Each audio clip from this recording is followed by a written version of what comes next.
Vi har 5,6 til 5,8 km. Vi håber at have en radiomelding fra den første radiopost inden for cirka et kvarter.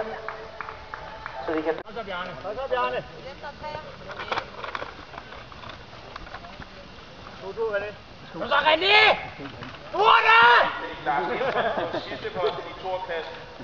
Og Lars Nielsen sender... Så, og der fik vi Thor Lindes på sidste posten. Det er nummer 2. 20 sekunder efter, og Team Falk Weber 24 sekunder efter på sidste posten. Kom så, Bjarne! Og der fik vi... Og det bliver altså Hillerød, som sender første mand afsted på lange natten, skarpt forfulgt af Søllerød OK samt Tisvilde Hegn. Og netop nu har vi også inde på den sidste rundstrækning i Odin-klassen.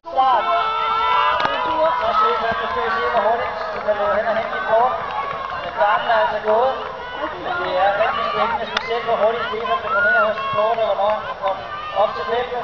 Men det er altså løberne i ryster, så hvad starter. God tur, Stefan! Det er folk, der er langt med skidsen. Og her har vi Stefan, der går rigtig hurtigt langt. Men det er altså rysterklassen. Det er spændende, at Stefan har fået flere ting til brik, men det har han sikkert styr på, men der skal han jo hen og gøre. Værsgo!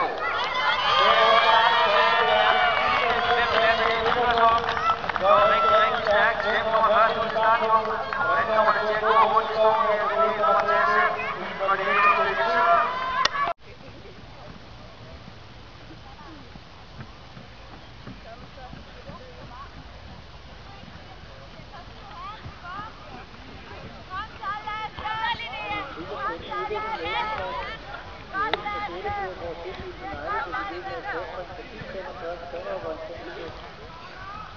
En forspring er på lige nu til 1 minut og 9 sekunder på første række.